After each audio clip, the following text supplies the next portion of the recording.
Welcome, everyone. We're going to get started here in a few minutes. We're just going to let everyone log on.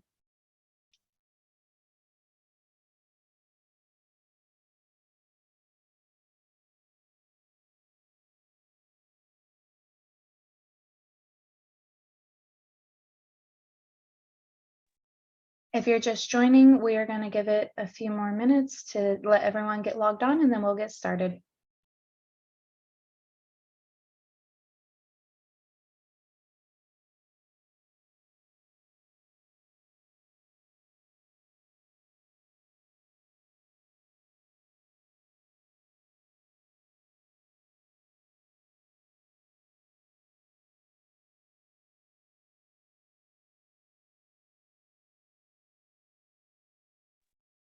All right, we'll go ahead and get started. Welcome, everyone, to the pre-solicitation conference for data storage, data communication, and networking equipment and related services, otherwise known as RFO 577. To get started, we're going to go over a few housekeeping rules and tips. Just a reminder, you can switch between computer audio and the phone call. Attendees will be muted today. Can everybody please raise their hand to confirm that they can hear me? Perfect. Okay, go ahead and lower them. And the chat will be disabled. Please submit all your questions in the Q&A, and the handout will be available in the addendum. I will now turn it over to James to introduce the speakers. Thank you. Good morning, everyone. I'm James Burkhart, and I am the procurement lead for this RFO. Our other speakers today will be Marie Cohen, Teresa Williamson, and Vanya Raymakers. Next slide, please. Our agenda today is the RFO. We'll give an RFO overview, go over the RFO contents, the scope of the RFO, evaluation criteria, the term of the contract, the schedule, go over the hub, the pricing sheet, and EIR. Then we'll follow up with general information, the Bidstep Vendor Information System Portal overview, mandatory submissions. We'll have a short break, and then we'll come back for questions, and then the conference will end. Next slide, please. Quick overview. The purpose of this request for offer is to solicit responses from potential vendors to provide data storage, data communications, and networking equipment and related services to the state of Texas, acting by and through the Department of Information Resources. DIR may make multiple awards for this RFO in order to establish master contracts for customers to utilize. Next slide, please.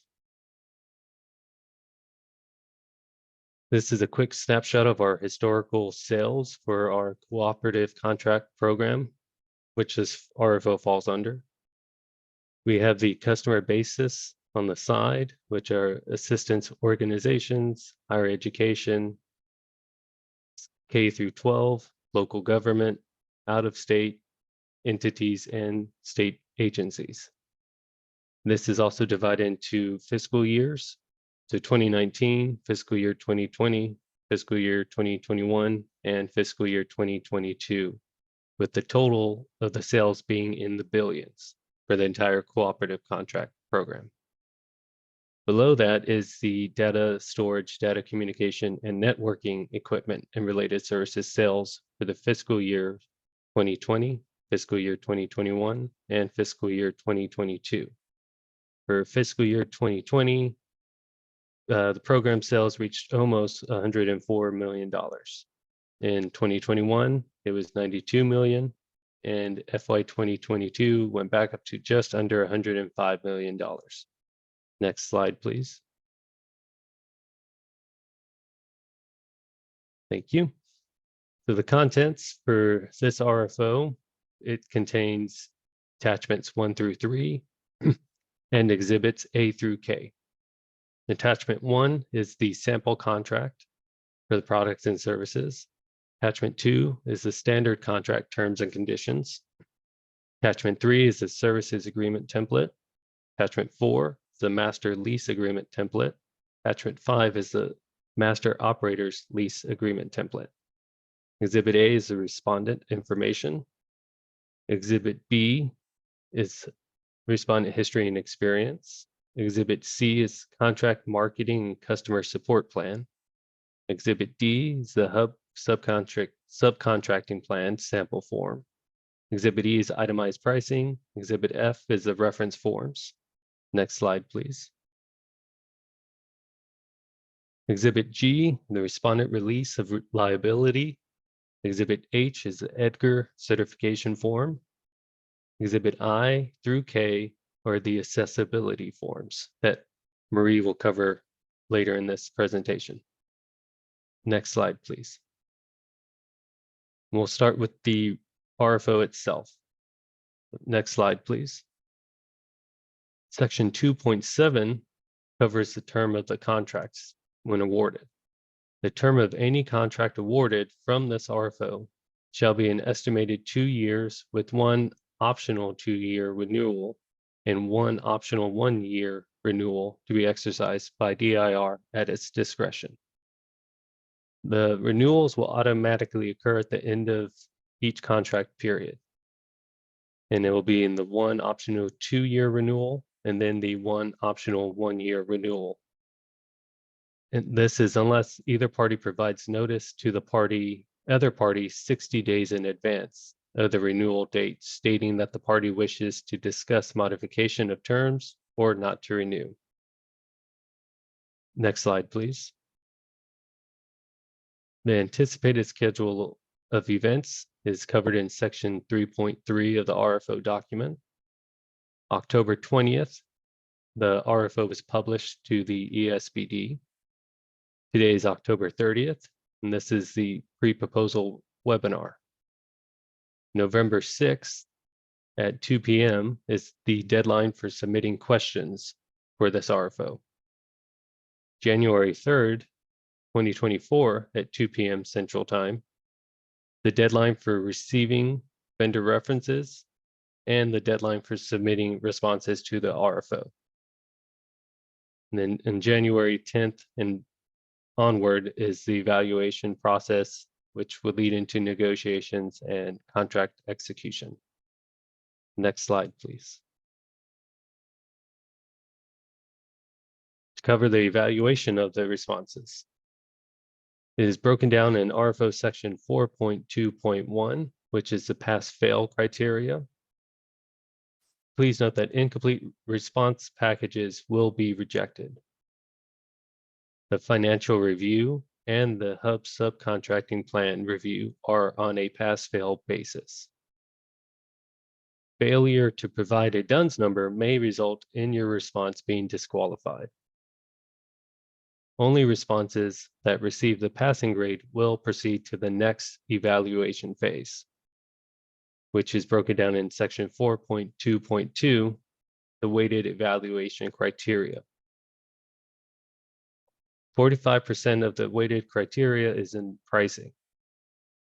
Then it's followed by 30%, which is the respondent's history and experience. And finally, the respondent's contract marketing and customer support plan is 25% of the weighted criteria. And a way to look at this is somewhat of a scorecard, or there's pass and fail criteria needs to be met in order to move to the evaluation phase.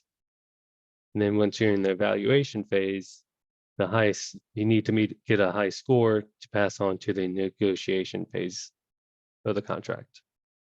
Next slide, please. Okay, make sure to complete exhibits A, B, C, and D. For exhibits A, B, and C, follow the instructions and complete thoroughly. Exhibit A contains mandatory information such as a DUNS number needed for a financial review. If a respondent does not provide a DUNS number, and as a result, a financial review cannot be completed, then the proposal will be rejected.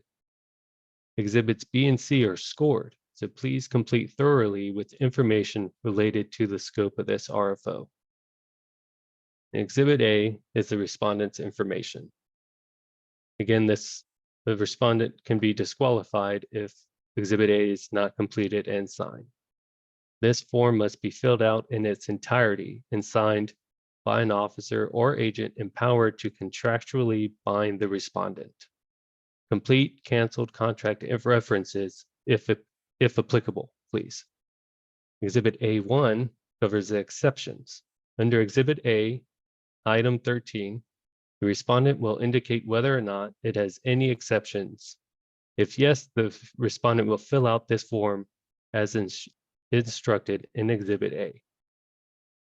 Exhibit B is the respondent history and experience. And again, this exhibit is scored.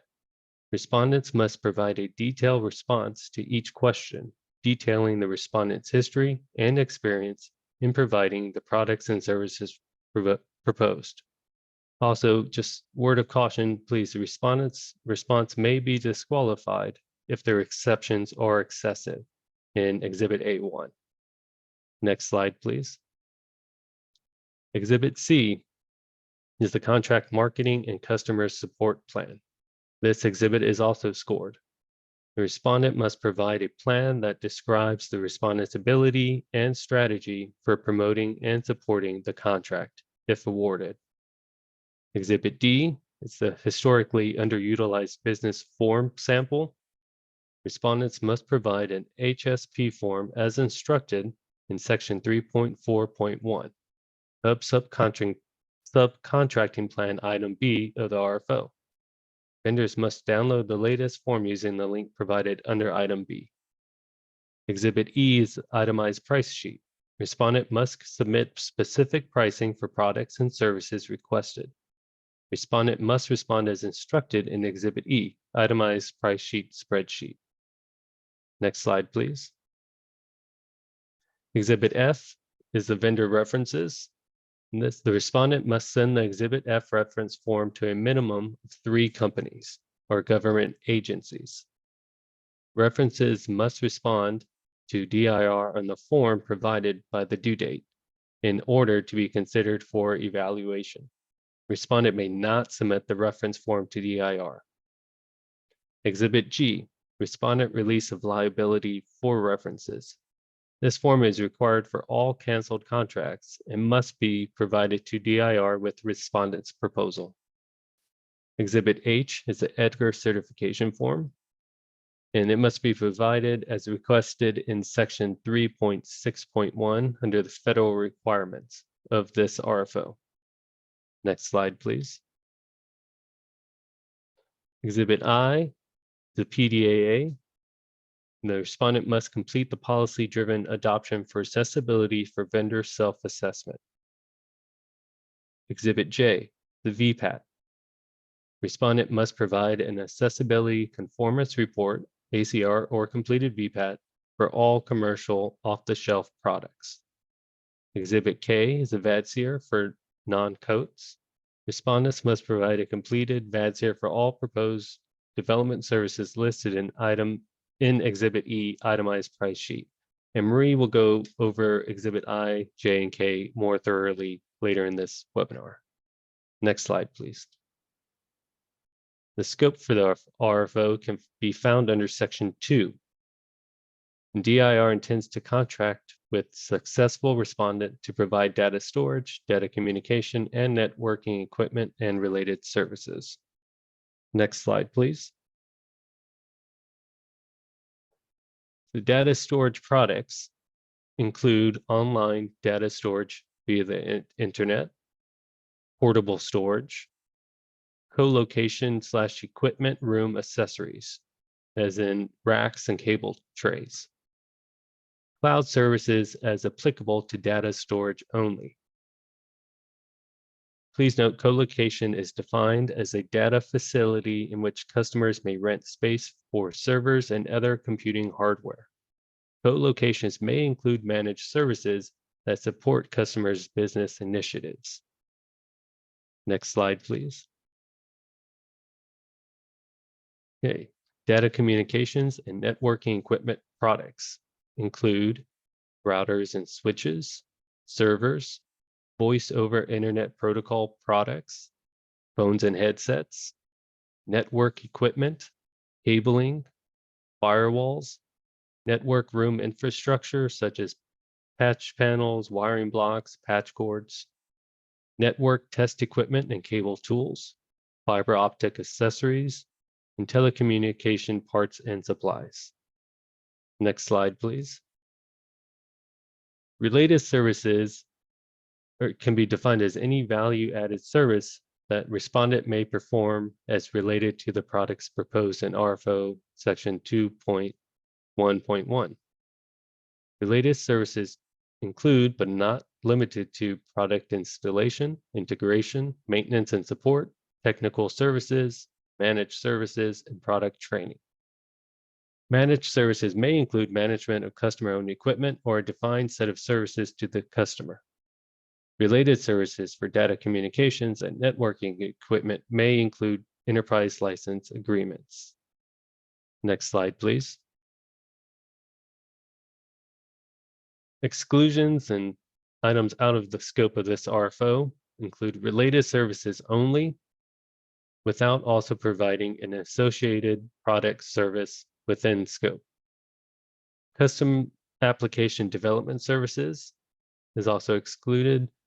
Deliverables-based information technology services, also known as DBITS, cloud broker services, cloud assessment services, professional or consulting services as defined in Chapter 2254 of the Texas Government Code, and also telecommunication services, including telecommunication services offered in a contract awarded by DIR under a Texan procurement.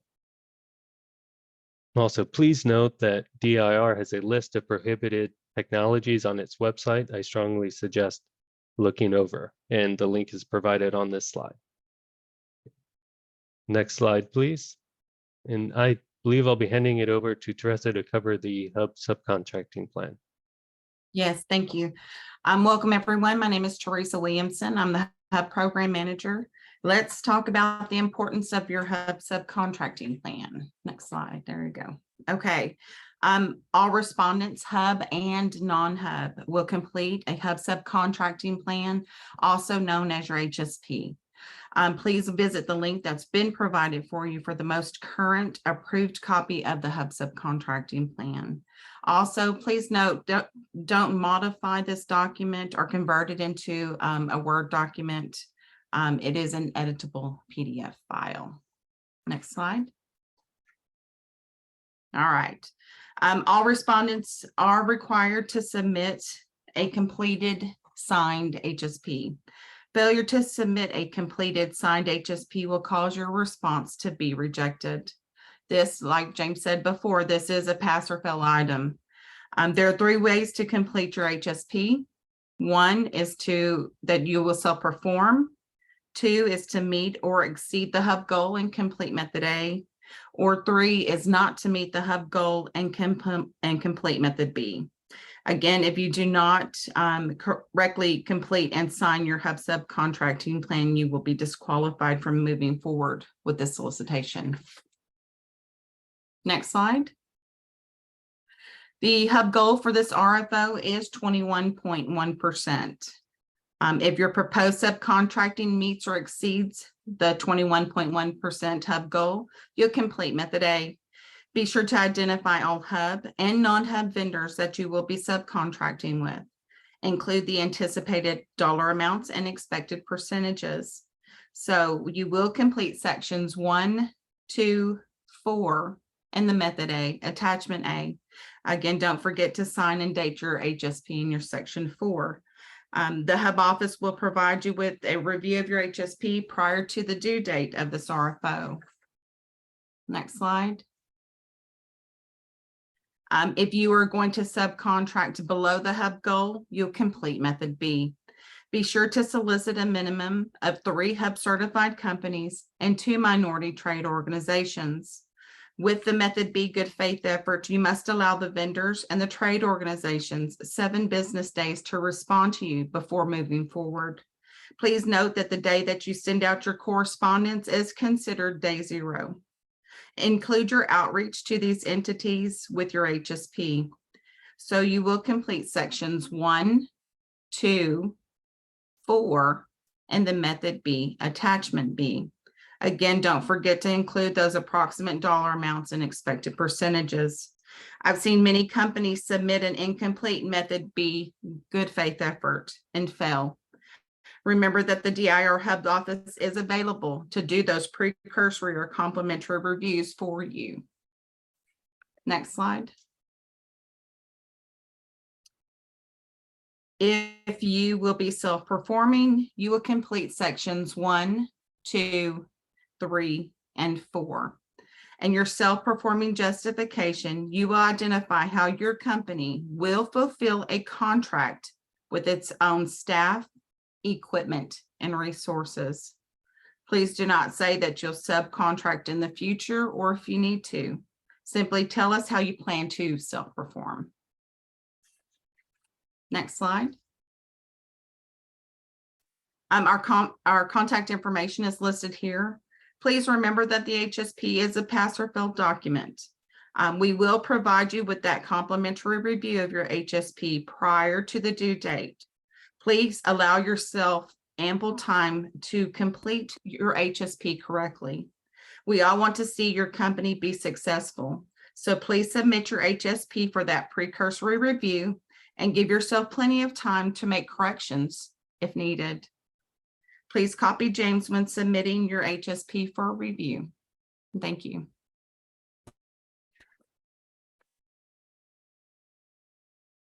All right, Exhibit E price sheet. Thank you.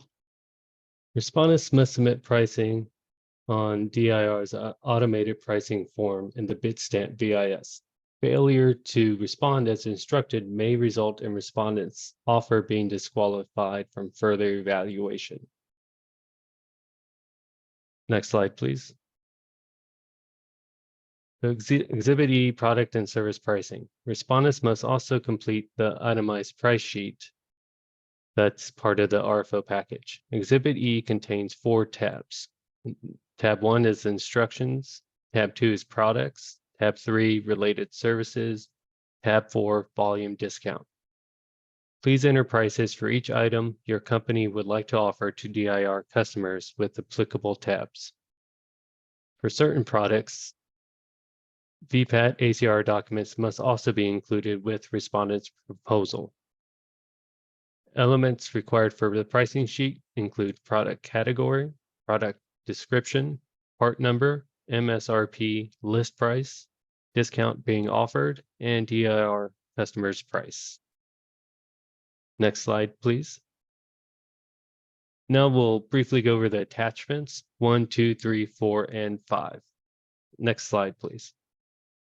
Attachment 1, mentioned earlier, is the sample contract. Attachment 2 is the sample standard terms and conditions, which are the most up to date. Attachment 3 is the sample services agreement template.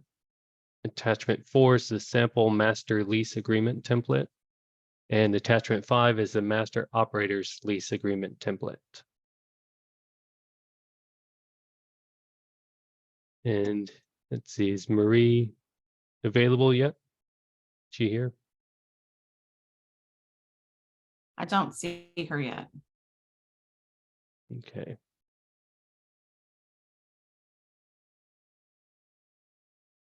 Well, I can get it started, and if she joins, she can jump in. Next slide, please. Okay, digital accessibility background. Digital accessibility refers to the inclusive practice of designing and building technology that removes barriers for people with disabilities that prevent interaction with or access to websites, digital tools, and technologies. Digital tools and technologies include electronic and information resources, which you will hear called EIR, and information and communication technology. Under Texas Government Code, Chapter 2054, Subchapter M, DIR state agency and institution of higher education customers must procure EIR that complies with the accessibility standards defined in Texas administrative codes and in the World Web Consortium. technical standard as applicable. And when such products or services are available in the commercial marketplace, or when such products are developed in response to procurement solicitations. Accordingly, all vendors must provide accessibility documentation. Next slide, please. Okay, accessibility documentation is intended to assist agencies and IHEs in identifying accessible technology and how it complies with accessibility rules and standards. Agencies and IHEs have the discretion to require a higher WCAG standard. Agencies and IHEs are responsible for vetting the accessibility of products and services they procure. Vendors must provide the most current accessibility conformance report when requested by state agencies and IHEs at the time of purchase. Okay, and I believe I will let Marie, I'll hand it over to her and let her finish off. There we go. Hi, guys. Can you hear me? Yes. Hi, James. You're doing a great job. Thank you. Good morning, everyone. I apologize for being a couple minutes late. So I am Marie Cohan. I'm the statewide digital accessibility program administrator, and I'll walk you through the different accessibility documentation. We have the policy-driven adoption for accessibility, which is a vendor self-assessment. We have the accessibility conformance report, which is a completed VPAT. The VPAT is a template. And then we have the Vendor Accessibility Development Services Information Request, or VADSR, which is for development services. And the VPAT is for commercial products. And I'm sure James mentioned it, digital accessibility is kind of the overarching umbrella that encompasses all electronic and information resources, websites, all technology. Next slide, please.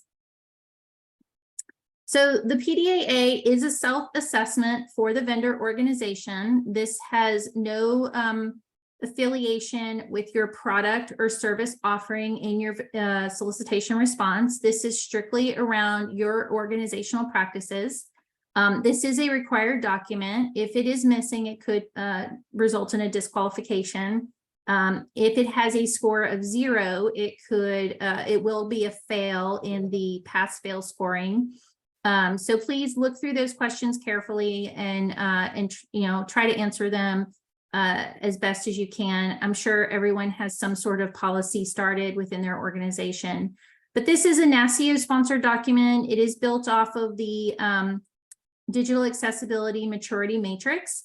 And the nice thing about this, as you go through and complete the answers, is it's a good way to look at your organization as a whole and use this document to help build out additional policies and practices when it comes to digital accessibility. So you can use it as a roadmap for going forward. Next slide, please. This is the maturity matrix. So you can see there's 3 big stages where it's the launch stage, integration stage, and then an optimal stage. And this is how you incorporate digital accessibility practices into your organization. Next slide, please.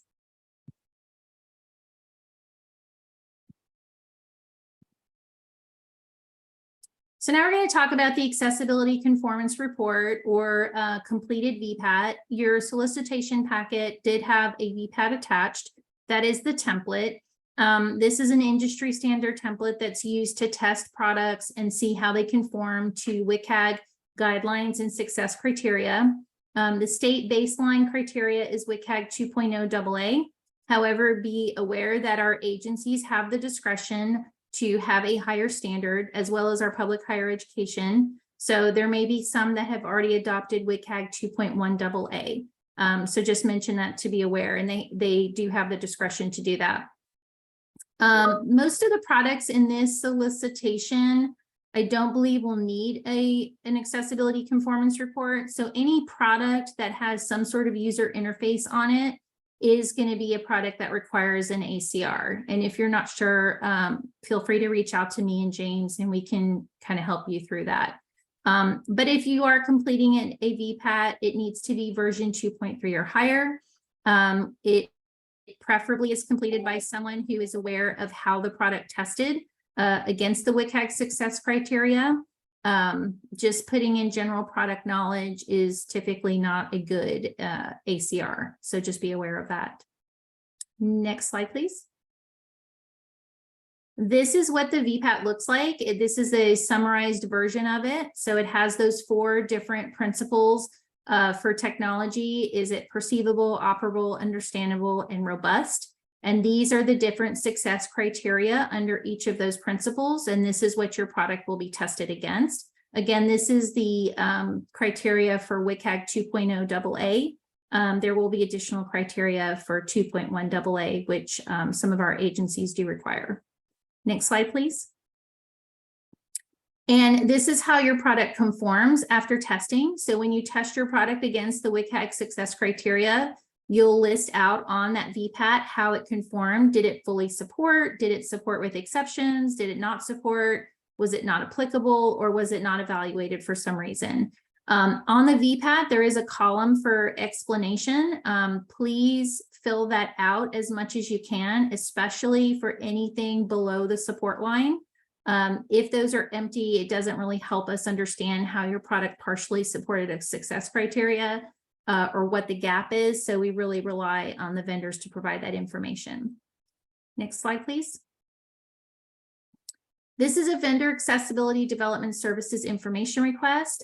This is for development services or any kind of like bespoke development or customization of something that's pretty significant.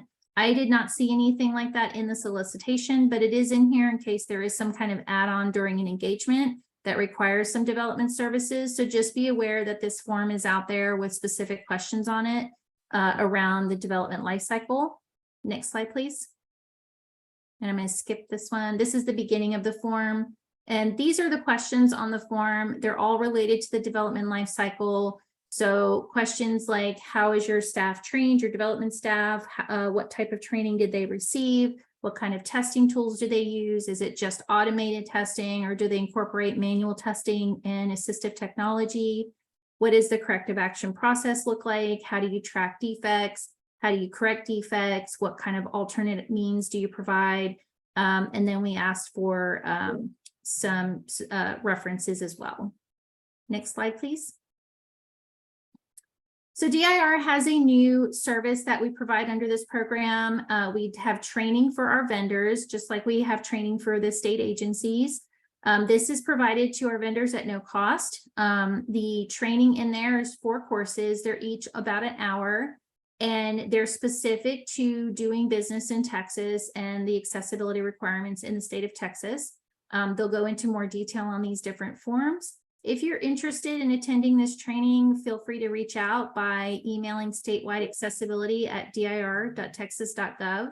And please copy James on any communications that you send, including the request for training. Next slide, please. These are some additional resources for you.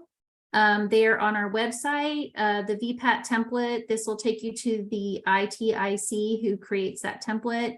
And then the PDAA, which these are all in your packet anyway. Next slide, please. And if you have any questions or want to reach out to me, that is my email address and contact information. Please always copy James on any communications related to the solicitation. And James, I will hand it back over to you. Thank you. Thank you. I believe Vanya is up to go cover the general information bid stamp submittal.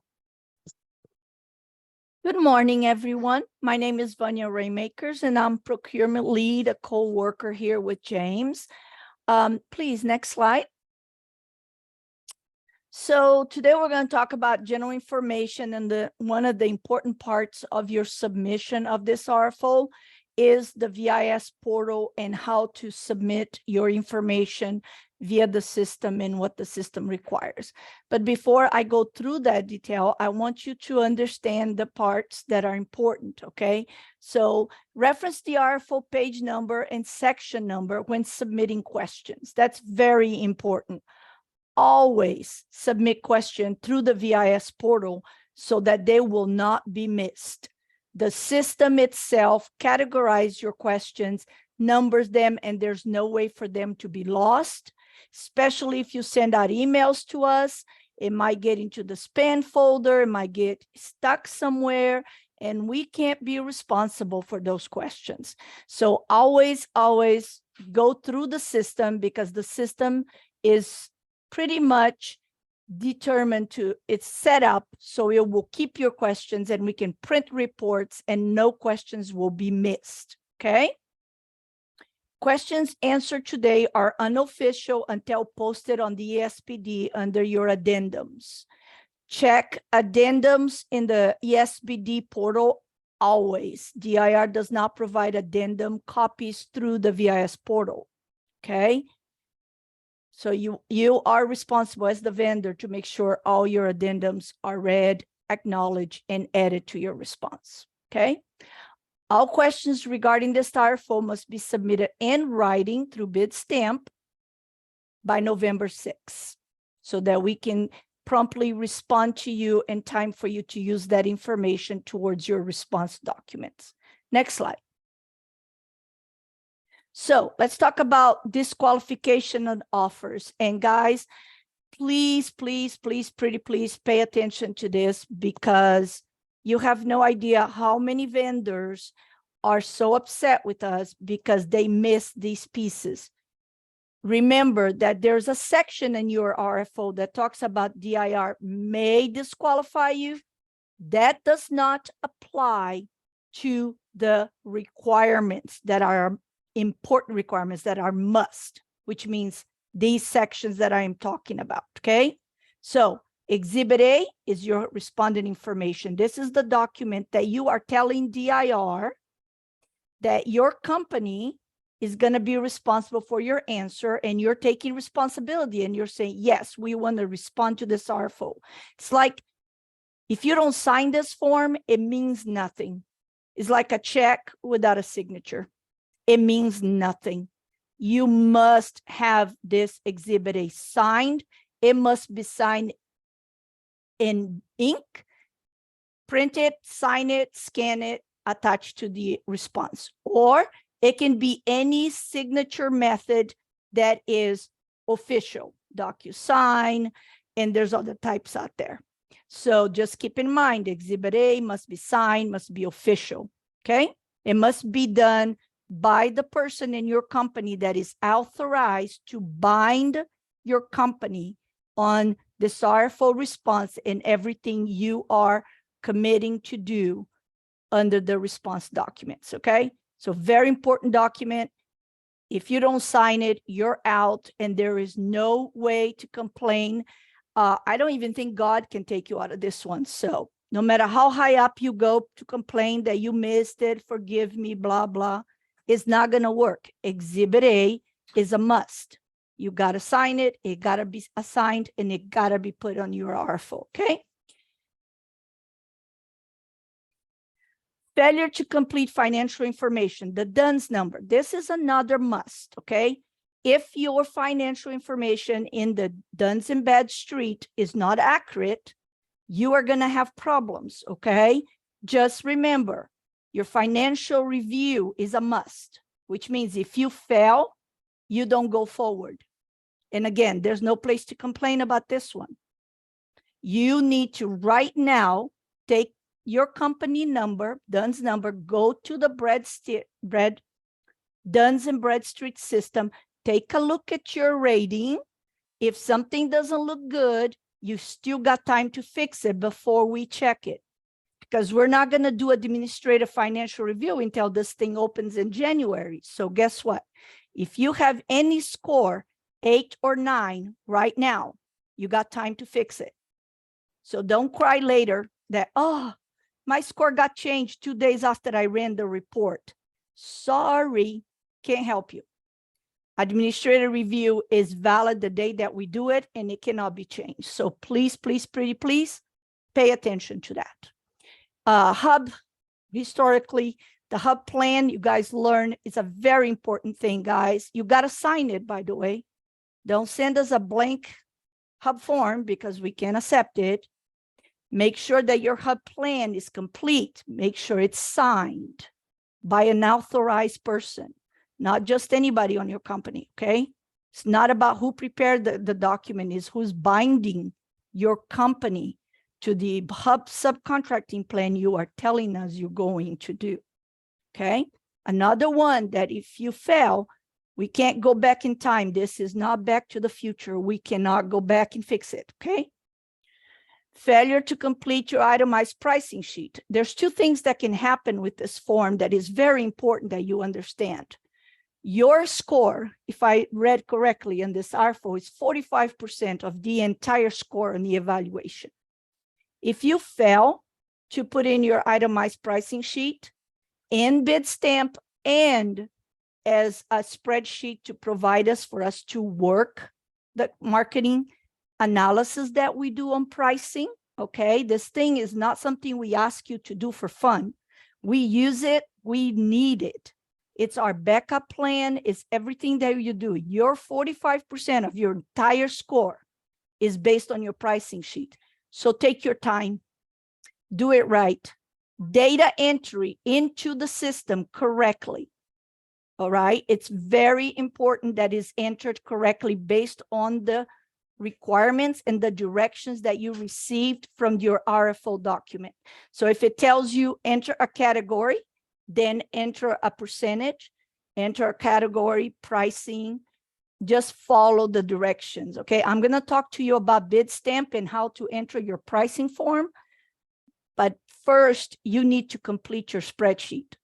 Then from that spreadsheet, you can upload the information to Bidstamp, okay?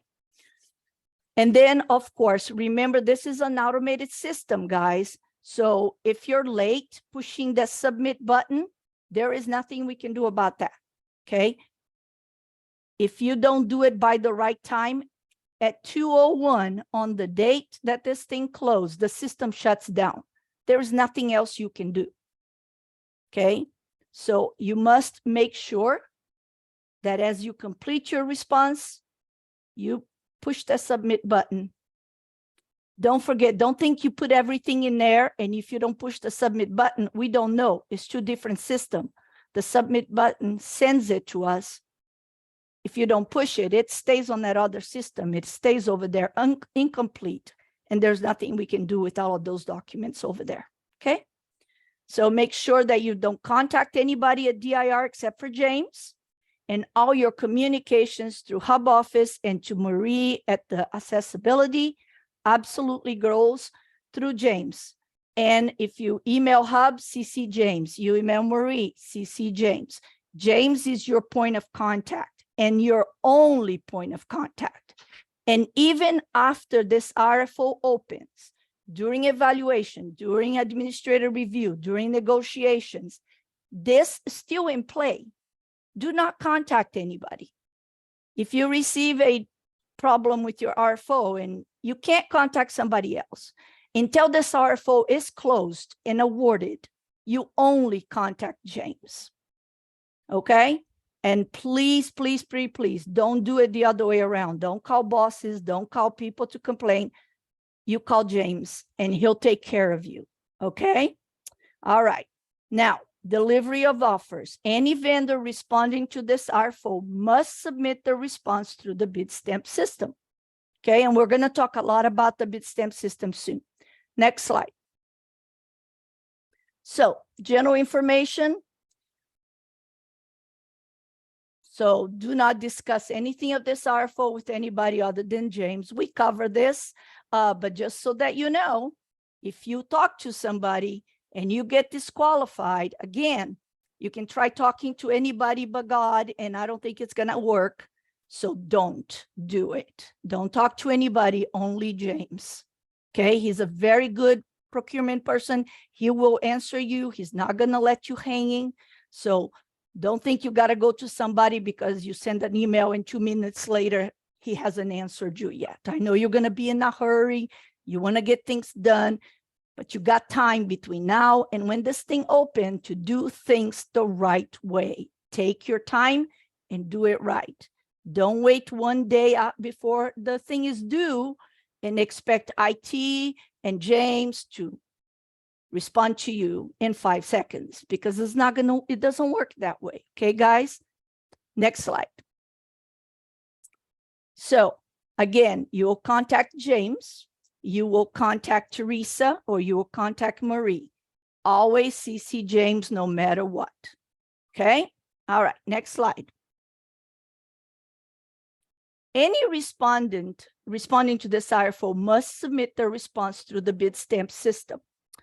Before users can access any Bitstamp portal, they need to have a login. Now, here's something I want you all to take note. If you are an old DIR vendor that you have responded to many RFOs in the past, and you're responding now, keep in mind that our Bitstamp portal has moved to a different site, a different address because of security things. We did something a little different. Make sure that you have a new access. Go in today. Check to see if you can get in. Check to see if your portal ID and password are still functional and that you are going to the right VIS portal site, because you still got time to get a new credentials. Most vendors that have access to VIS portal got emails, were told to update their credentials a little bit, like sometimes September, I think is when happened. But I try to remind vendors because sometimes it's not something that you go in every day, only when you have to answer to an RFO or something. So double check your credentials, check to make sure it works. If it doesn't, reach out to the IT folks that is on the system to help you and get you where you need to be, okay? Next slide. So persons with disability, if there is an issue and you cannot provide us your response via the VIS portal, you can contact James and let him know, and then James will make the proper arrangements to receive your response. Okay, next slide. So now let's talk about the vendor information system. The first thing I want you guys to understand is that this system has lots of training. YouTube videos, you have a VIS portal booklet that you can download. There is all kinds of things that you can do. So now we're going to go to the system. If you're brand new and you haven't been, so you go to Selling DIR. This is our DIR webpage. Selling DIR, that's your first. Scroll down the page, next slide. Then you're going to see schedule solicitation opportunities. You're going to click there and you're going to keep on scrolling down the page. Next slide. Bitstamp online portal. When you get to this point, you're going to click and look. No, one slide back, please. Look over here. Right below says Bitstamp VIS training guide. Download this one, print it, use a highlighter, learn it, because you're going to need it as you do your response, okay? It's very, very important that you learn this. I am going to give you a very abbreviated system guidance, how to upload your documents, how to get to a solicitation. But I cannot, in 20 minutes that I'm allowed, or 5 minutes, whatever it is, that I can talk to you, to give you the whole picture. It's a big system.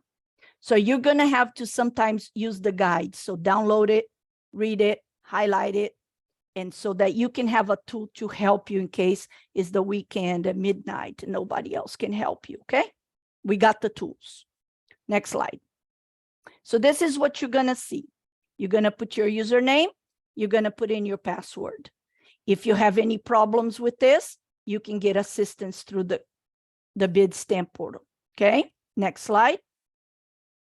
So now here's what you see when you log in. So you have your account information, open solicitations, your responses, your information, things about DIR, and how to contact DIR if you have any problems. So we're going to go to open solicitations. Next slide. So here we go. So you're gonna log in. You're gonna see a bunch of RFOs because all the RFOs that are currently on the street is gonna show here. These are kind of old, but they're gonna show here. You're gonna look for yours, DIR CPO TMP 577. Once you get to it, you're gonna click on that one and it's gonna navigate you to that RFO number webpage. Next slide. So here you are going to choose between these buttons up on the top here. You're going to either respond to your solicitation, you're going to ask a question, you're going to subscribe to the solicitation. What does that mean, subscribe to the solicitation? What that means is that if there is an addendum and we send an addendum notice, not the addendum itself, an addendum notice to the solicitation, you will get an email that say, hey, take a look at the YesBD. We just post an addendum. That's the best part about this subscribe. If you don't, you will not get that notice. So it's up to you to constantly look at the YesBD to see what's happening with the solicitation. And then you can view your solicitation documents. As you upload documents and you want to take a look at how things are going, did I forget anything? Is anything missing? That's what that button is for. Okay, next slide. So now we're going to create a new response under the RFO. Okay, so you're going to go respond to a solicitation button. We discuss every single one of these buttons that was on top, right? So we go how to respond.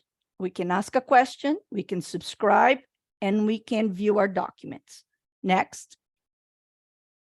All right, so here's where things get serious, right? So we're going to start uploading our document responses right over here, RFO response documents. You're going to go new, add, you're going to pick the folder, make sure, please make sure when you select the document to upload, that is the document that is signed, that the document is not blank. Oh, you're laughing now, but I promise you it's happened. Where you're on the wrong folder, you pick something, you upload it, it says, oh, my exhibit A is there. And then when I open it, it's blank. Again, can't do anything, guys, can't go back, can't go back. So double check everything before the time, okay? So over here, you got to remember a few buttons. You can delete your response, but if you delete, everything you did is gone. You got to start over. So be careful when you push that button, okay? You have your submit button. Your submit button is one of the most important buttons on this whole system, because if you don't, it will not let you provide us with a response. It was just not exist. It's like you did all that work for nothing. Like we talked about it before, the submit button. If I was designing the system, that submit button would be huge, all in caps and red, so nobody would miss it, you know? But remember to do that, because when you're done with all your response upload documents, you must push that button in order for it to be valid, okay? Well, then we're going to create a pricing form, which is also on this menu, and we'll talk more about that later. We talked about earlier about the spreadsheet, but then we'll talk about how you're going to create the price form and how you're going to data entry. And then your new response documents, that's where you're going to upload all your documents, okay? Now, the reference area and bid stamp is it's something that we do as a courtesy, guys. I don't recommend you use it, and here's why. Vendors that have used this in the past to send out their references to their customer, because you can do it. We upload the reference document in this system, and you can just say, send it to this person, this person, this person. All easy peasy. However, when you call and say to James, hey, James, can you check to see if somebody submitted my response, or so-and-so didn't get my response? Well, we can't do that. As a courtesy, we can send it. I strongly recommend you use an email, because an email, you can request that read receipt. You can find out if your customer got it. You can double check if they submit it. You have done everything that you need to do through the system, okay? So courtesy, use it at your own risk. Next slide, next slide. So the response content that we expect you to give to us is, you're going to find it on 3.8.3, okay? So you need to upload your Exhibit A, signed. Exhibit A should have 3 pieces: cancel contracts, exemption piece, I believe. If you have exemptions to our terms and conditions, then you're going to do Exhibit B, Exhibit C. On your Exhibit C, make sure if there's any attachments that you label them correctly. Exhibit C, Attachment A, Exhibit C, Attachment B for your marketing plan. If you have a sales, a service level agreement, or if you have a support plan, or if you have a org chart that needs to come with that. Those can be attachments, but you can put it in there, just loaded them with the right names, okay? Your hub plan needs to be in there, your pricing sheet, your vendor references comes from your customers. You cannot upload vendor references, okay? So keep that in mind. It's part of your response, but it comes from your customers through an email that you were given for this RFO. So you don't upload the references. You upload the references release of liability, so that if we have to contact those people, we can. Okay, keep that in mind. Next slide. So other things that you are going to send is Exhibit 8, if it applies to you. Accessibility, PDAA, you're going to send that. Must have a PDAA. And again, vendor accessibility policy assessment is about your company, not about what you're selling. Keep that in mind. But you have to submit it. It's one of those pass or fail. If it's not there, you may fail administrator review, okay? And then accessibility for the volunteer, the VPAT is for all the software that you're going to be sell that is part of your whole response, okay? And the VATSR is for anything that's being developed. I don't believe there's a lot on this RFO that requires a VATSR, but if you do, make sure you submit one.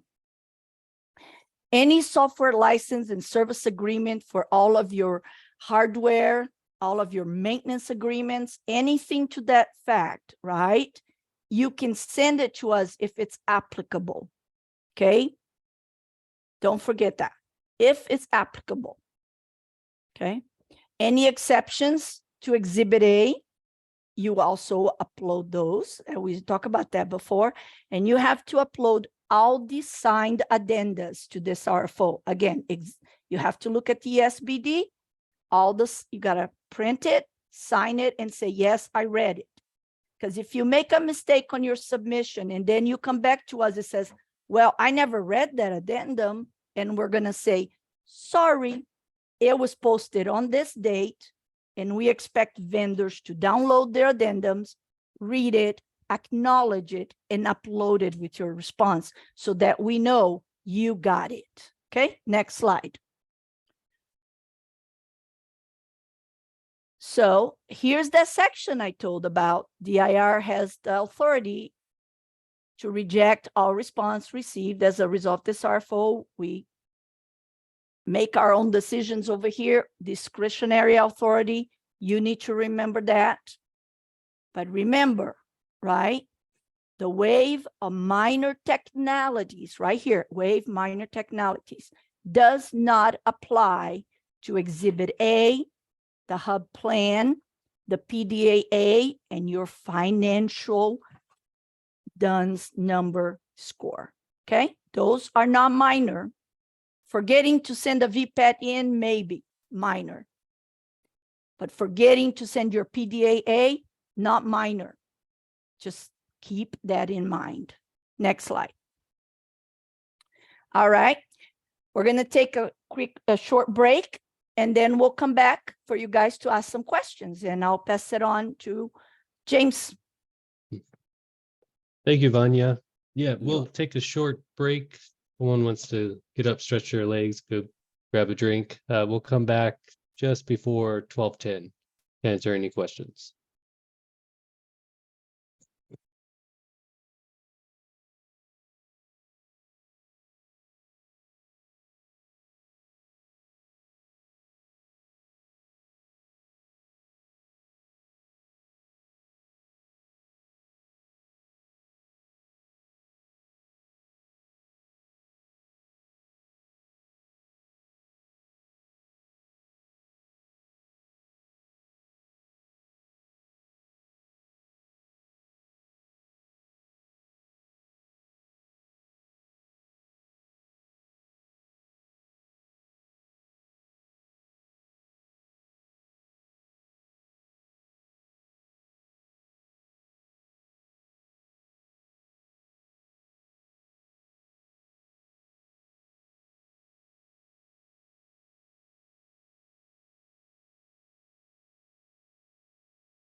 Okay, time is 12:08. Hope everyone had an adequate enough time to get up and move around a little bit. I think we'll get started with the Q&A section.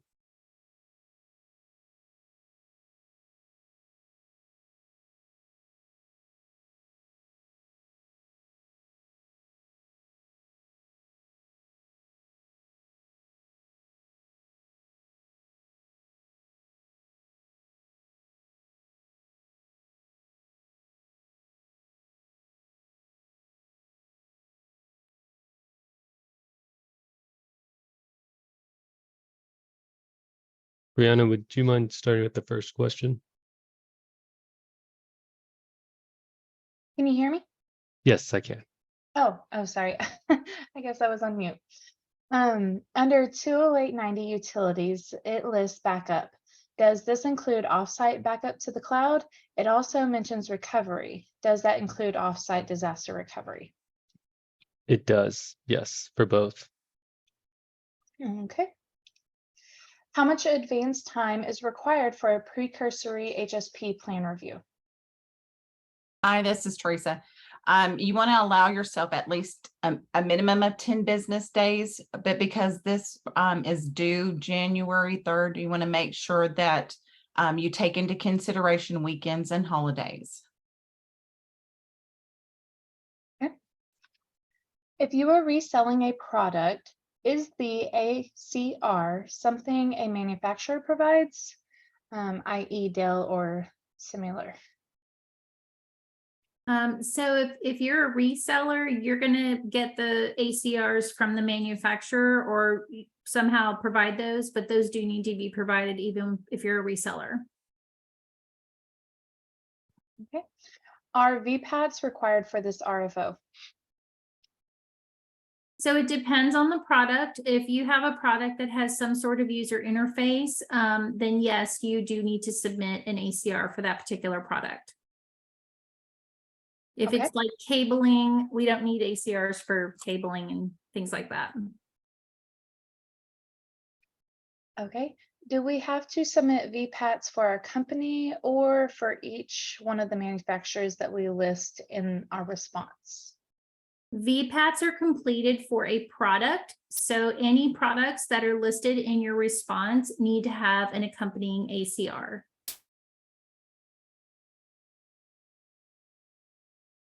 And questions to Maria concerning VPATs be submitted after the November 6th deadline. So this is a James question. James, you just let me know how long I Yeah, can answer questions on Yeah, those. that's okay. Yeah, that's fine. The VPAT related questions can go to Marie after November 6th. Okay. But James, just to be clear, if they send it after November 6th, the answers will not be official unless they're listed on the ESPD under an addendum. Marie Correct. can help them, she can guide them, but questions that they want officially answered needs to go through the system. Thank you, Vanya. Okay. Please confirm DocuSign is approved as the signature form. Yes, it is. DocuSign's approved as the signature form for this RFO. Okay. Scope sections 2, 2.1, 2.1.1, and 2.1.2 are generic categories of products and services with no specific related to this request. What is the specific make, model, and service type and quantity of product services being requested? So the specifics come down to the customers. It's going to depend on their needs and requirements. So this is a cooperative contract. DIR sets up contracts and our customers will send out requests for quotes based on their needs. So based on this question, this person needs a little bit of understanding of cooperative contracts. And I think we can do that in a different way if they need more help with that. Thank you, Vanya. Okay. Can you restate the minimal financial score required to pass the financial review? Anything below a 9.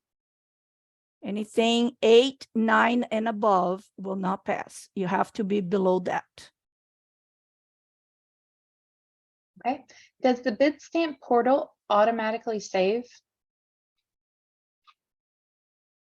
I think that's a question that we need to ask IT because I don't know. So we might have to answer later. Okay. Will you have a copy of the slideshow available for those that participated in the conference so it can be shared with others in the office to maintain workflow and accuracy? Yes, copy of the slideshow will be available under Addendum 1. Also, the recording will be available on DIR YouTube. Okay. For companies that conducts most of their business through state agencies, do you recommend we send the request for reference via the tool so they can actually respond? I ask this because I've been told by state agency customers they are not allowed to provide customer references. Thank you for your guidance.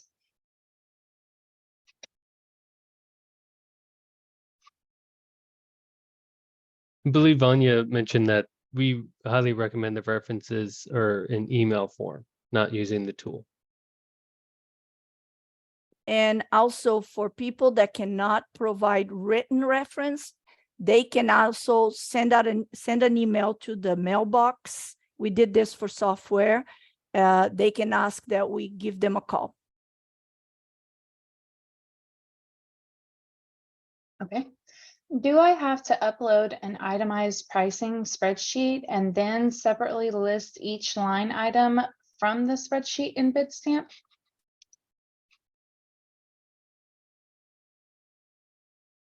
The itemized pricing spreadsheet needs to be filled out, and then the Bidstamp, it's the average of the discount for that item or for that brand.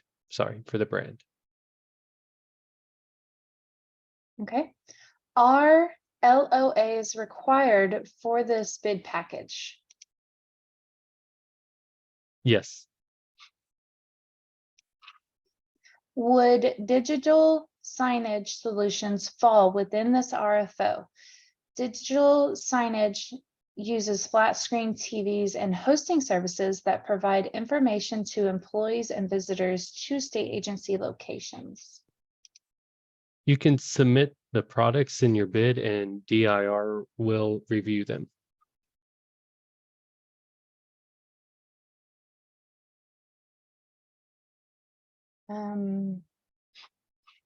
Okay, this one's like I think a multi-part for Martha. Yes. Pricing outline. Do I need to list the DIR price list for each product under a manufacturer, or can we enter just the % off? Example, Voltex cabling DIR customer discount 2% off all products. My question is for the Excel on pricing outline. Okay. I think I understand.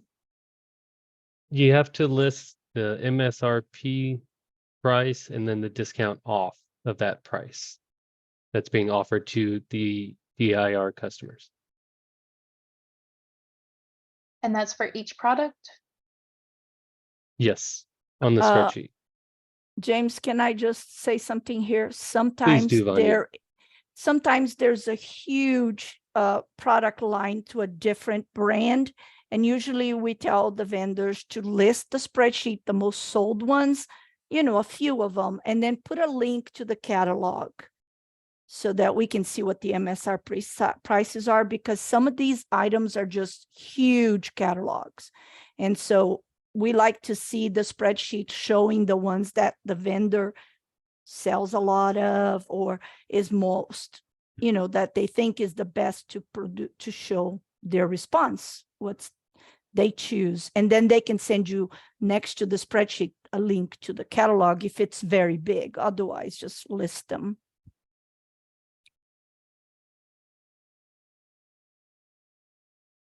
Okay. Will a list of participants in this pre-proposal meeting be provided for possible partnering opportunities? Correct me if I'm wrong, Vanya, but no, we don't have a list. No, no, you do. Yes. Oh, we do. Okay. Yes, there will be a list of the participant that goes with your addendum 1 of everyone that registered and attended this meeting. Okay. Can you expound on cloud services as applicable to data storage only? Yeah, I believe sure, I'll do the best I can. This would probably be better answered on the addendum 1, but it's just cloud services that are for data storage only, and that's it. Okay. Follow up on the digital signage answer. Can a vendor ask DIR if digital signage would qualify or not, knowing in advance will support the decision on whether to respond to the RFO or not?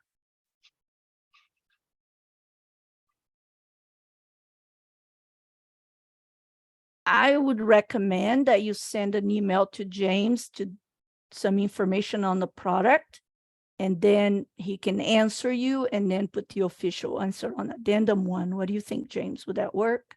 That sounds perfect. Thank you, Vanya.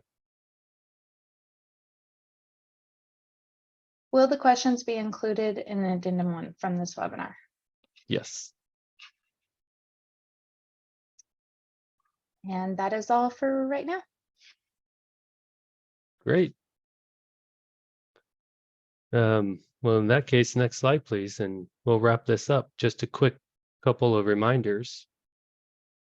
Questions answered today are unofficial until posted on the Electronic State Business Daily in the form of an addendum. Any changes or additional information regarding this RFO will be posted as an addendum to requisition number DIR CPO TMP 577 on the ESBD. It is the responsibility of vendors to monitor the ESBD website for addenda. You are not notified if they are posted. Next slide, please. And again, just the anticipated schedule of events. October 20th, the RFO was published on the ESBD. October 30th, the optional pre-proposal webinar, which is today, and we're near the end of it. November 6th, 2 p.m. Central Time is the deadline for submitting questions. January 30th, 2024, 2 p.m. Central Time, the deadline for DIR to receive vendor references and the deadline for submitting responses to this RFO. Next slide, please. Again, I am the sole point of contact for this RFO. And if there's any questions or concerns, please direct them to me at my email, james.burkhart@dir.texas.gov. I Again, want thank you. to Go move ahead, the Vanya, please. slides. Sorry. Might want to move the slides because the slide we are seeing is not the one you're talking. Oh, it's still on the reminder. But I like to remind the vendors in this call that the RFO timeline seems to have multiple holidays. And I need you all to be aware of that, because responding to this RFO and doing your references, your hub plan, those holidays are going to affect your timeline. So make sure that you take that in consideration as you prepare your response, because that could affect all your response documents. Just want to give you guys that little reminder. Thank you, Vanya. Well, that brings us to the end of our conference. And thank you, everyone, for taking time out of your day for joining us. James, there's one other question that just popped up. Oh, sure. I'm sorry. Please confirm that the due date is January 3rd and not December 11th. Yes. The due date is for submissions and references is January 3rd. And we can go back to that slide if you. Yes, thank you. right there. All right, and that was all we had. Okay, thank you. Again, thanks everyone.